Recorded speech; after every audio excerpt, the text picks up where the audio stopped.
The next session we have been looking forward to the whole day, so to say, you know. And it's the final of the first day, and the floor is yours. Don't had no energy. Miss a minute now. And Ludwig Siegele is with the Economist Group, with the Economist magazine, needless to say. Many know you, and you're a dear DLD friend. So I have the honor, is this working here?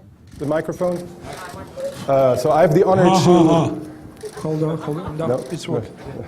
To moderate a panel or a fireside chat with people I don't have to introduce because they're famous enough and probably rich enough. But I just want to say, so Viktor Vekselberg, I think it's fair to say, or to call him Mr. Skolkovo, because without him, I think Skolkovo would never have gotten that far, and probably would not be here. There would be no DLD. And also, I want to call Yossi. We have 13 seconds left. Okay, thank you. It's going down, yeah. Yossi Vardi from Israel. I would say he is a one-man Skolkovo. And the reason I'm saying this is because what I'm trying to do, I don't know if it's going to work, to have a compare and contrast between Skolkovo and Israel, to carve things out and make things clearer what Skolkovo is. But let's first give the floor to Viktor Vekselberg. And the first question, Viktor, so you've taken this job like 2 years ago, about 2 years ago. And I think especially the audience from abroad would like to know, so where are you at? Where is Skolkovo today? What have you achieved?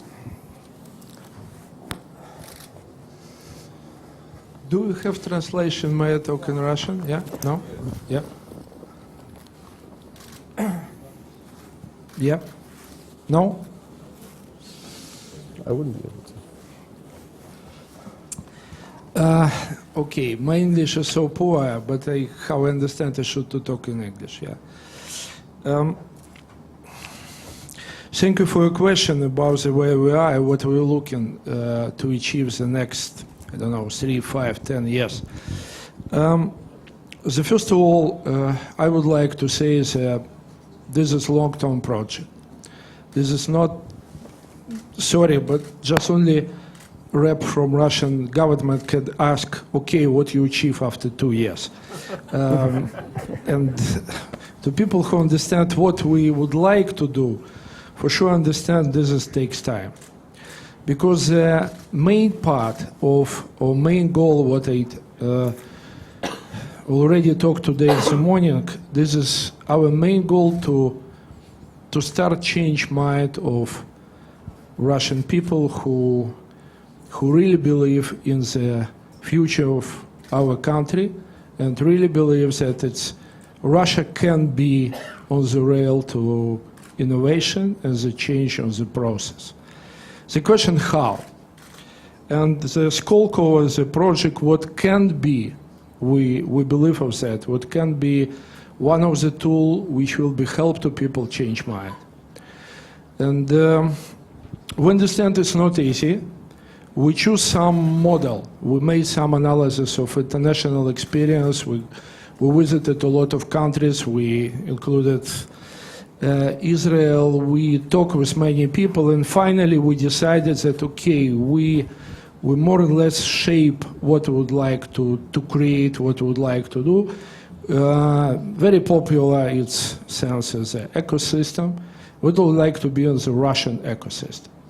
So first of all, we don't want to make any replica of Silicon Valley for many reasons.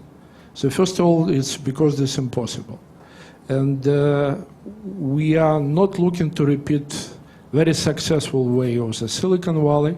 But anyway, we really would like to create some Russian ecosystem, to create a special environment where the people, particularly young people, without the bad history story on the back, it will be capable to do what they would like to do, and will be ready to give them an environment where they can to realize opportunity. And somebody will be successful, somebody will be not successful, but we would like to give them that chance.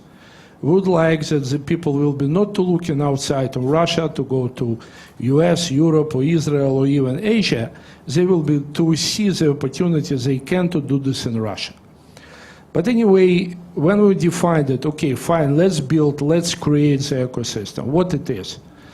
In general, nobody knows what really it is and why it will be working. But we define some number of the key elements of that ecosystem. So first of all, we decided that it should be university. Not like classical tradition Russian university. What I would like to say is that it's still be not so bad. It's really good. Particularly the fundamental science research is still below a higher level. But anyway, we would like to create this educational research center, which will be covered just on maybe some specific area of education and some part more important, more oriented for research. We made some analysis, international experience, and decided that MIT model one of the best. And after 1 year negotiation, we signed agreement with MIT. If somebody from you will be asked why we spent 1 year for negotiation, I would like to say I will be not today ready to give you truth open answer, because it's not so positive for our US partner.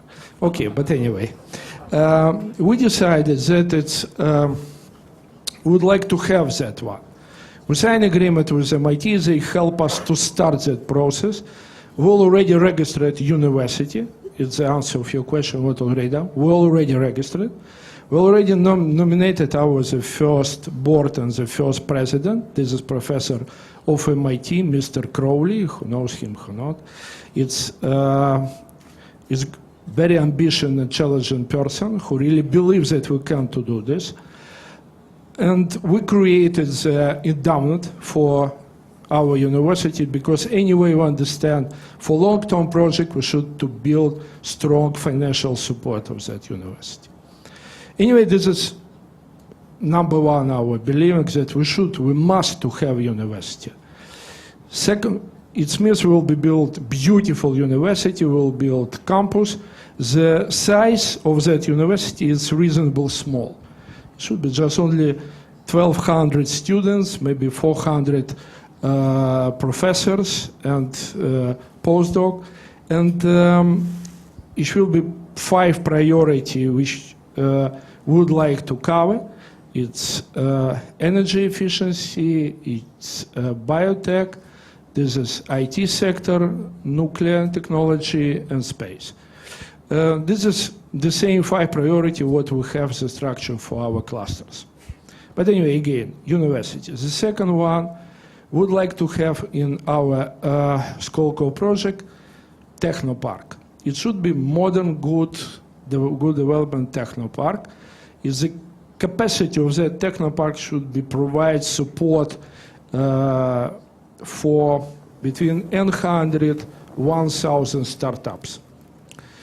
We already developed that model, and we believe that technopark should be key element. Number 3, it's element we believe that we should to have the strong connection between Skolkovo project and the global market, and who can provide this. For sure, this is global leader company, and we would like to bring them to our project. We signed agreement with more like 20 global leader. It's one of the most innovative oriented company like Microsoft, Siemens, Cisco, like similar this, Nokia.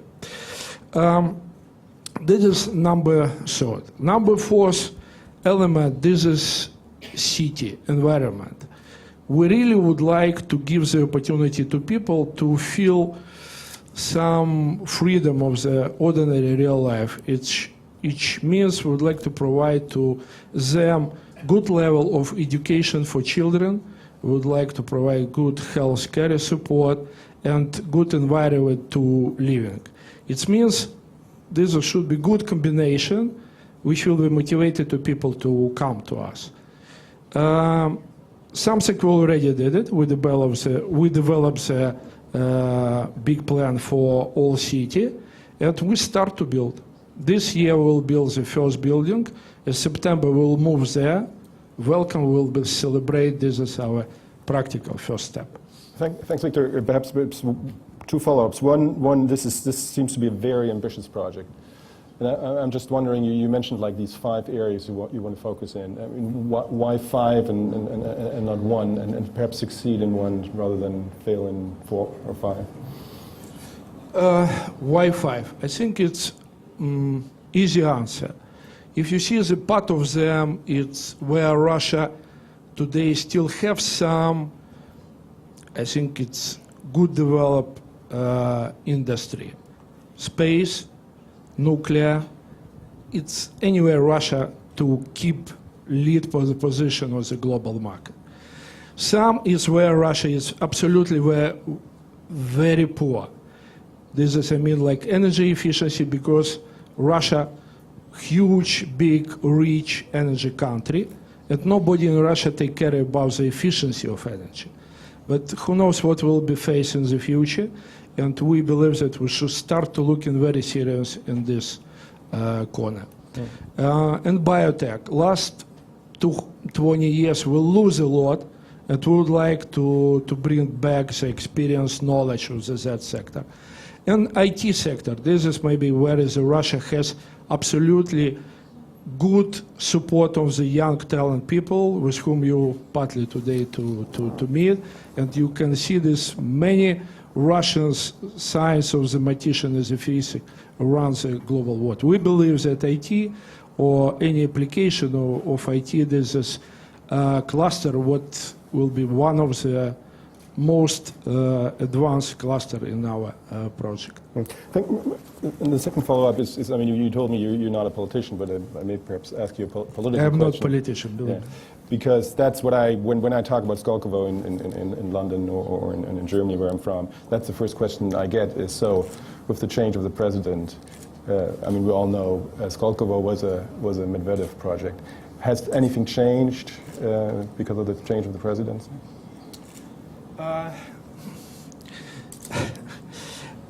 This is question what all time I just like face it. I have many different answers of that questions. Yeah, depends of I take number 1. Yeah, but number 1, I just would like to say, of course, this project was initiated is Mr. Medvedev, who is today the Premier Minister. The same time, I would like to say that Mr. Putin is reasonable, positive for that project. He has slightly different view, but reasonable, strong, positive. But what I would like to say after 2 years when the project, sorry, but this is project not Medvedev's, already not Putin's. This is a project of the Russia. This is a project of the country. If the country would like to change, the country must have a project like Skolkovo. If not... Okay. Thank you. Now, Yossi, to you, and you're allowed to sing your answer if you want to. I mean, you like singing. I offered Mr. Vekselberg that we will start the panel by singing together, but we couldn't try to help you. We couldn't agree on a song. Okay. Then absolutely no singing here. Tell me, what do you make of what you just heard? I mean, when we met this morning, I think I sensed you a bit skeptical when you came to Skolkovo. Not skeptical. I was curious. Yeah. I was curious. You know, there is a difference between skeptical and curious. At 2000, I'll tell you a little anecdote. At 2000, I participated in Michael Milken conference, and we were 4 people, and we were asked when we had our internet epiphany, you know, when we really discovered the importance of internet, and there was there the chairman of Barnes & Noble, and he said that he has his internet epiphany 2 hours after Amazon went online. And then we had Mr. George Redenberg from AOL, and he said that he had his internet epiphany when he came home one day, early afternoon, by surprise, and found his wife chatting in a chat room called Married But Curious. You see, so there is a difference between curious and skeptical, and Different kind of epiphany there. for sure, you know, there is a big curiosity in the West. Russia always had this kind of romance, mystery, unknown, you know, the culture, etc. So for me, it was really great to come and see what's going on.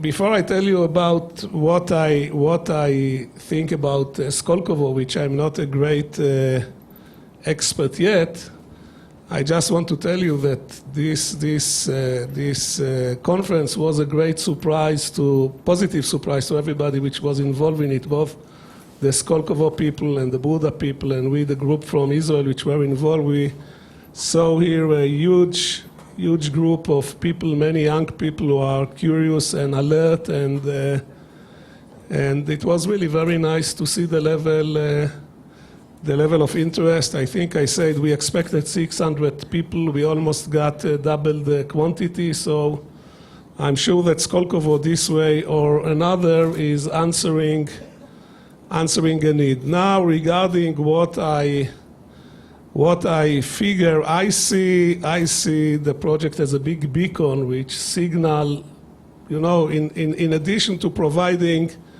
the necessary infrastructure. And it's very interesting that when Skolkovo started like 2 years ago, 3 years ago, and now Michael Bloomberg, you know, 2 years? Two. Now Michael Bloomberg, who want to kickstart or to encourage innovation in New York, is doing something which quite similar to Skolkovo. I don't know if he was inspired, but you know, he took Roosevelt Island and he's bringing Cornell and the Technion in order to create a technology hub, which is very similar. Maybe, Mr. Vekselberg, you should charge royalties from Mr. Bloomberg if you can prove that he was inspired by him. One thing I must say was very big disappointment for me, and I hope Mr. Vekselberg is not angry at me that I'm disclosing it. You know, human beings are usually made out of 97% of water. And I know that I am made of 97% of borscht. And he told me today that borscht is not the Russian, but it's more Eastern European than Russian. This was a big disappointment. For me, a cultural shock, but I hope I will be able to... The only disappointment. But now, look, if you want to create an infrastructure which will allow development, etc., you need two things. You need the technology and the academic knowledge, which you have in every hub of innovation. You know, will it be Silicon Valley or New York or Austin, Texas, or Tel Aviv, Israel, or Haifa? And you need, in addition, you need a cultural component which is very important, because the technology, the education is the fuel, but you need the spark plug. The spark plug is the human spirit. The spark plug is the need to go, the urge to go and explore. This is, you cannot buy it by money and you cannot get it by grants. You need that it will come from within the people. And not every culture is lend itself to this kind of taking risks, experiment, endeavor to succeed, etc. What I saw here in the conference today, witnessed by the discussions in the corridor, you have it here. So I guess by enhancing both the infrastructure and by enhancing the culture, you can do it. I would like just to add one more topic. We met this morning the deputy mayor of Moscow. I am far from knowing the culture of Moscow, but it's very important to realize that all the great high-tech hubs in the world, other than enjoying education, technology, etc., also enjoy a certain openness in the lifestyle. You know, this is more accommodating society. It's a society which cherish fringe everything, fringe culture. It's allow diversity. It's embrace people which are a little bit different. You see it in Berlin, you see it in Tel Aviv, you see it in Silicon Valley. And I don't know about Moscow, but one of the things which will be required to create a great hub is this openness. And again, I don't know, but if this conference is a good sample, and I don't know if it's a good sample or not, these are the people, Mr. Chernov maybe know, but if this conference is a good sample to what's going on here, then I think that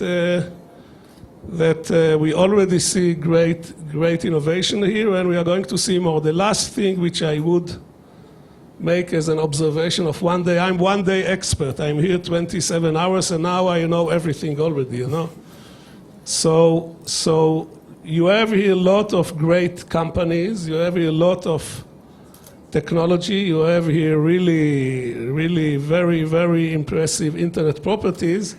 It looked to me that most of them are aiming to the local market, which is big and has to be served. But I think that the next leapfrog will be when all these companies will begin to work for the international audience like we saw in other hubs. So I guess that this is one area which should be addressed or will be addressed. And all in all, I think we are going to see very interesting things coming from Russia and from Moscow with Skolkovo, and also by the community. Who is in the audience a Russian entrepreneur or work for Russian startup? Can you raise your hand? And who is a Skolkovo resident? Skolkovo is just in the building. So we see some, and we will see more, I'm sure. Yossi, one thing you didn't mention in kind of your list of what ingredients you have to have for a successful startup cluster is the government. And I mean, of course, obviously, Skolkovo is a government creation. And I wonder, and in Israel, the government was also important, or more important probably than the entrepreneurs would admit these days, important in jump-starting that tech cluster.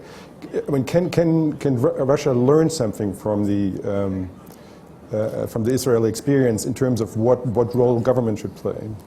You know, we are a very small country surrounded by huge government, but so how many ministers we have now? Like 30 ministers. Anybody knows how many ministers we have? And we are only 7 million people. So if we are 30 ministers, they have to be like 3,000 ministers. I don't suggest to learn this. But for sure, we have a very strong alliance between the government and the industry as far as high-tech is concerned. The government in Israel created in '92 a kickstart to create a VC industry in Israel. I know that the Russians are doing the similar program called Yozma. I'm sure there are things they can learn, and I'm sure there are things we can learn, and I'm sure there are things that can't be learned. Each one is developing his own kind of DNA for innovation and creativity, but I know that because of the big immigration which was from Russia and the former Soviet Union to Israel, there is a very strong alliance between Israel and Russia as far as high-tech is concerned, and it's amazing. I may want to add that you take Intel, and about 30% of the workers in Intel can sing Kalinka in Russian words. You know, the rest of the 70 can sing it in Hebrew words. I have to stop and if you insist, I will sing it again. Okay. Viktor, I mean, the government also in Israel or in Silicon Valley, wherever, played an important role as a customer. I mean, Silicon Valley in the beginning, or probably still is, I mean, the government is one of the biggest customers there. And so it seems to me that that's one thing that is missing here. I mean, for example, the US military buys a lot of stuff from Intel or pays them to develop stuff.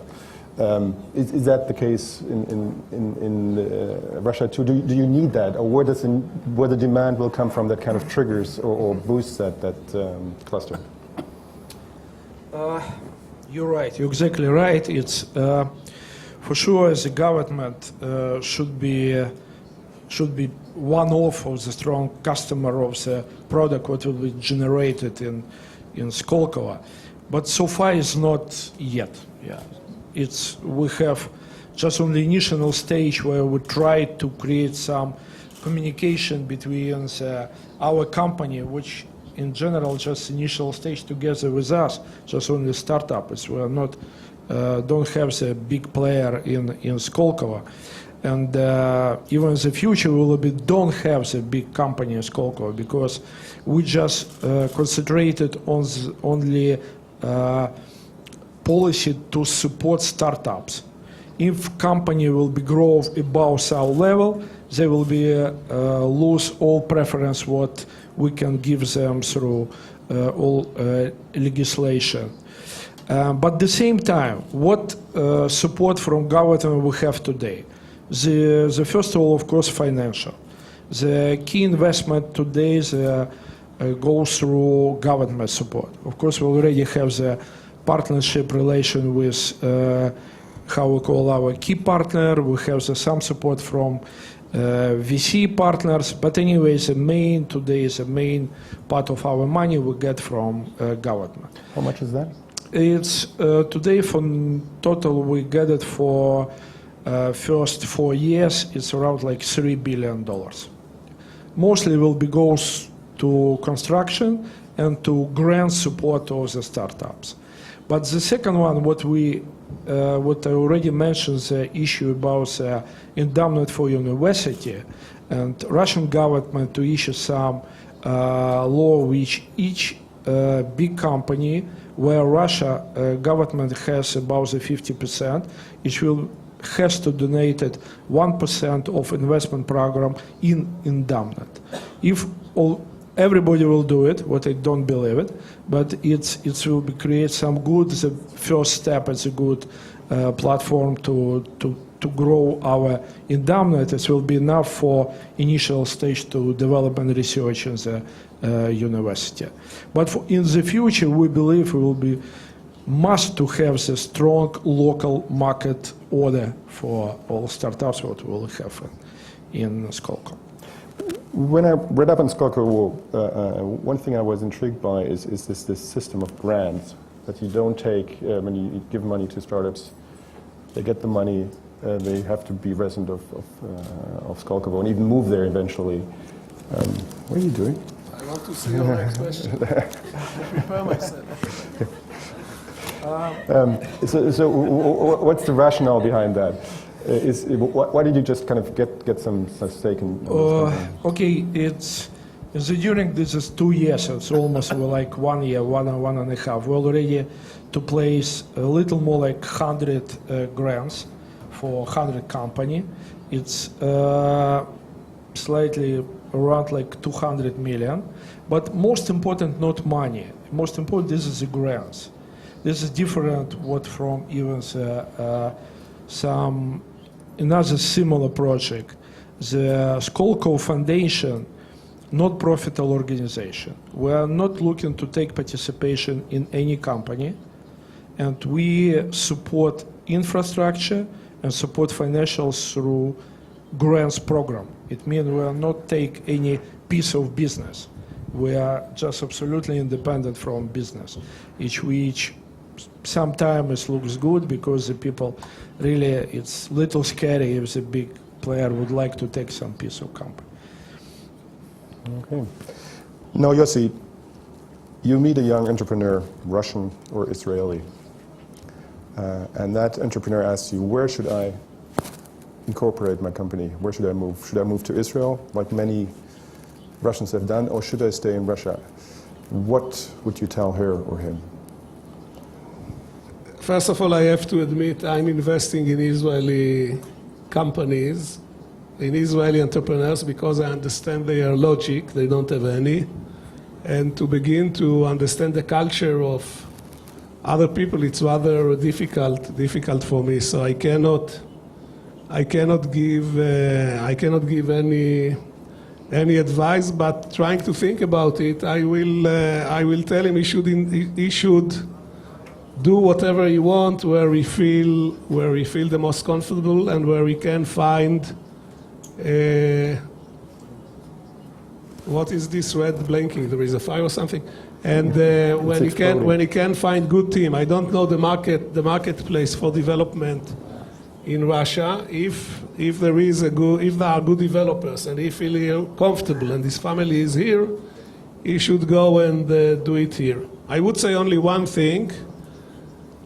If you create a big media company and you are based on advertising, you better have a presence in New York, because the big market, or maybe London, the big market is London. The model which works very well in Israel is one of two models. Either you develop the company and you do the development already in Israel and the business side overseas, or one of the secrets of Israel, and this is, I think, where Skolkovo will play a major role in Russia, is the alliance of big international companies with many small Israeli startups. If you look on Intel, for instance, I'll give it an example.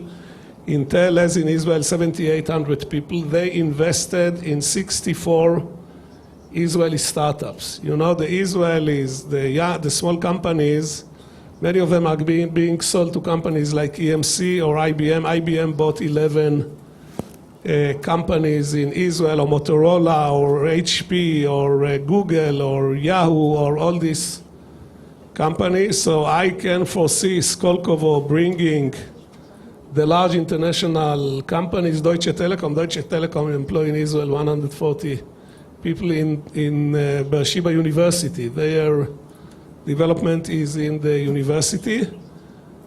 So this alliance between large international companies which bring the ability to do international deployment and small startup works very well in Israel. But you have also few Israeli companies that were, Ami, it's nice to see that you wake up, because you were sleeping very, very comfortably before. So welcome back to the discussion. So this kind of alliance can be extremely helpful, and I think that this is one of the roles that Skolkovo can play, providing good home to the large international companies and putting them being an honest broker with the local ecosystem. Because to grow a company, there are few large Russian companies which grew on their own, but this is much more challenging, and it will happen much fewer times than many startups which can go and do successful exits. So before I'm going to ask my last question, you should prepare your questions, because I'm opening it up to questions from the audience soon. But Viktor, the residency requirement in Skolkovo, it seems to me it says after 2014 you actually have to be there. What does that mean? That the entire company has to be there, or do you still kind of keep this virtual aspect of Skolkovo, that basically the headquarters is in Skolkovo, but the company can be all over Russia? According to the law, until 2014, each residence can be stay outside Skolkovo, but after 2014, everybody who would like to keep the preference, the first of all tax preference, should be moved to Skolkovo. But what I would like to say is that Russia is so unpredictable country. Who knows what will be in 2014? Yeah, and I would like to say that everybody welcome, please, to Skolkovo project and to create big family. They will be decide together what's the best way to next step. Yeah. Cool. Thank you. Okay, questions from the audience. Who over there? Do we have a mic somewhere? And tell who you are. Sorry, I forgot. But please tell us who you are and who you work for. Yes, Yeah. Burton Lee, Stanford Engineering School. This is a question for Viktor. Viktor, you mentioned that one of the core elements is a new educational institution. it's very difficult to design universities. These are perhaps the most difficult institutions globally to design, and we don't really understand them in a lot of ways. What models are you basing your design of the new educational institution on? Are they European, Russian, American, Israeli, Singapore? How much thought have you spent understanding the very guts of how universities work, professor promotion rules, tech transfer, the culture, all these soft things? Thank you. Thank you. You're exactly right that university is a key element. But how already told, we signed agreement with MIT, and we would like to use a model of more or less MIT model. What it doesn't mean, how we see this. We will be create up to 15, 20 research center, which will be included between maybe 3, 4 labs, which will be combined together as education and research simultaneously. Will not include it in university baccalaureate stage, will be just to start from magister plus PhD level. And it will be, how I already mentioned, it's reasonable small, like slightly only 1,200 students. And, but for us, this is absolutely important, should be key stage or key element of our ecosystem. What I would like to say, we'll already start process to select the group for research center. We open the tender for 3 pilot research center. We get it more like 140 proposition from more like 40 countries around the world, which included the groups which represent 6 Nobel Prize. Which means we're already really proud that our project, it looks very interesting, not only for young people, it looks very interesting for well-known scientists. They are ready to work together with Russian partners and Russian scientists. And I believe that should be in future in our heart of our project, it's university, and it should be worked, yeah. Thank you. Would you like? Over there. I think we have 1 or 2 max Yeah. questions. You first, and then you're second. Okay. Okay. Thank you. Thank you for very interesting comments. I'm Kristo Ovaska from Finland, founder of startup Sauna Seed Accelerator and Metrify.io, predictive analytics company. One of the biggest challenges we have in Finland, and I think Israel faces some of the same challenges, that we have young, ambitious, and very successful companies and entrepreneurs. But the problem is that they move out and they don't come back. And the big companies like MySQL or other Finnish success stories are built outside. So how you thinking about solving that big companies are created in Israel, and how you think you will solve that big companies will be created here instead of outside Russia? First of all, I must say that I appreciate such a long question coming from a Finn person, you know. From knowing Finn people, I guess you exhausted your quota for talking for half a year. You know the story about the 2 Finn guys who are going to fish, and they are sitting silent for half a day, and then after half a day, one guy say to the other, "No fish today." So the second guy tell him, "Did we come to talk or to fish?" Tero, you told me this. Terrible. It's the 2 of you went to fish. Okay, now I have to tell you something which... Good. And then we talk. These are our 2 Finns in the conference. 2 Finns were sitting in the bar. No, that belonged to another. This is a big issue. It has to do with the culture, with the spirit. I don't know how you teach it, and I don't know how you build it. It's something with the upbringing. I will tell you something which I saw yesterday on the TV, which answer and don't answer this question, but you will understand the way the Israeli mentality is. There was a young guy who went to climb the Everest last week, an Israeli guy. In order to climb the Everest, you prepare for half a year.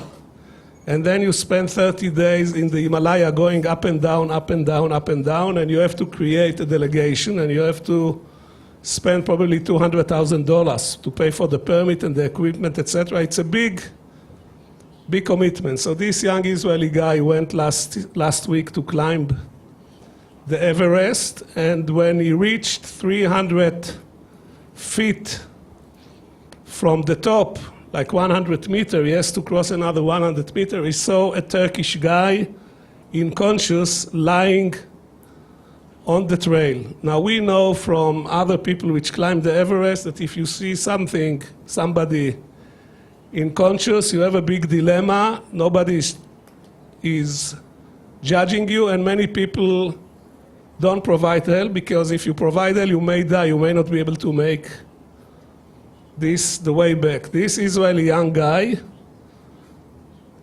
put the Turkish guy on his back, turned around, didn't make it to the top, and for 8 hours he carried him on his back to base camp. He lost his fingers in the process. So when you hear this kind of commitment, you understand why many of the Israelis, not all of them, are either staying in Israel or come back. How you create this kind of attitude, I don't know, but I feel very blessed, that some of my young partners have been brought up with this kind of commitment. I'm sorry I cannot give you a better answer.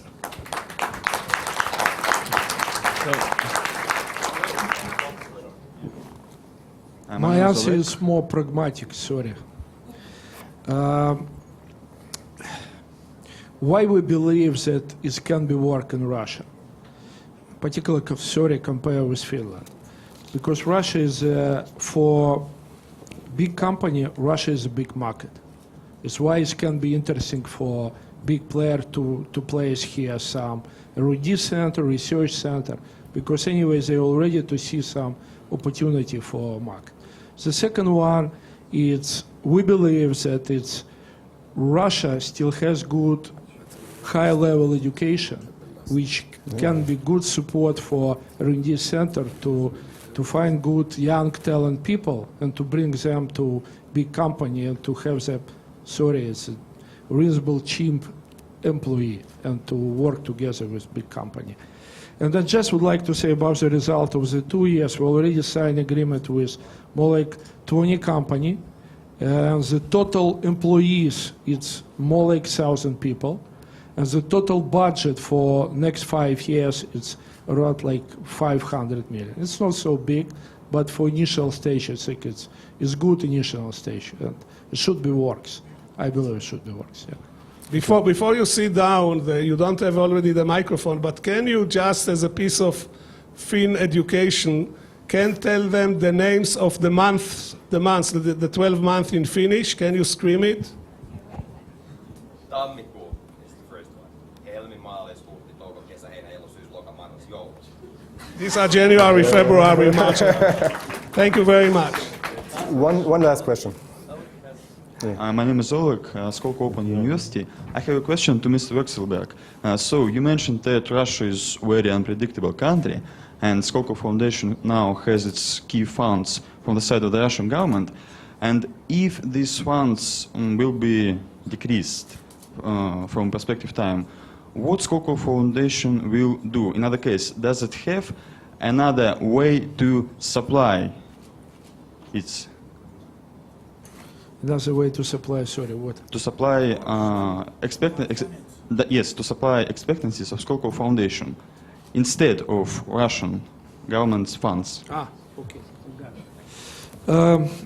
This is a good question, but I already start to mention that we are looking not only to state support of that, but we are looking to participation. The first of all, it's from private business through different way. Big company, this one of. VC structure, this is the second one, and private investment is the third one. And our principle of the grants, this is minimum should be 50-50. We're not to give the 100% of financial support, we give just only grants if the company already have some investors. And for sure, the final target, if you ask me how I see our successful finish of this story after 10 years, I just would like to say that Skolkovo Foundation should be disappear. Why? Because it should be operated independently from any financial, from government. It should be works independent. University should make some product which will be acceptable as a market, acceptable as a big company, and should be independent life in the city. And we believe that it can be done. And I just would like, sorry, I should to leave, but what I would like to say a few words, maybe specific for our international guest. One of our priority that we really would like to be very open and very transparency and very international.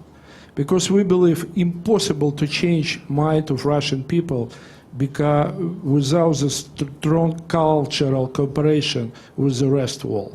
This is impossible. We can see movie, we can read a lot of books, but without the personal contact with international cultural, this is absolutely impossible. It's why for us it's so critical. We appreciate the DLD conference, we appreciate any cooperation with any of our potential partners. We really would like to see many our international startups, personal participation. For us, this is only one key for success. But we face some problem because international people all time to ask, what do you achieve already? And the question about what first, egg or chicken? And for us, this is our question for you.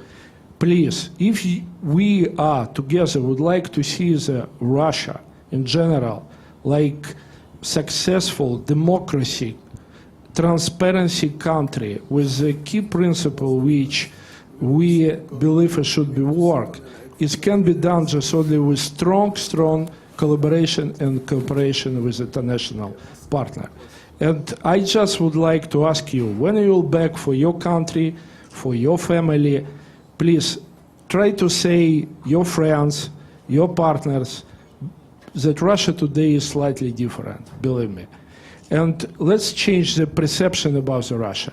Russia has a lot of good young people who would like to live in the different country. Help us, please. Okay.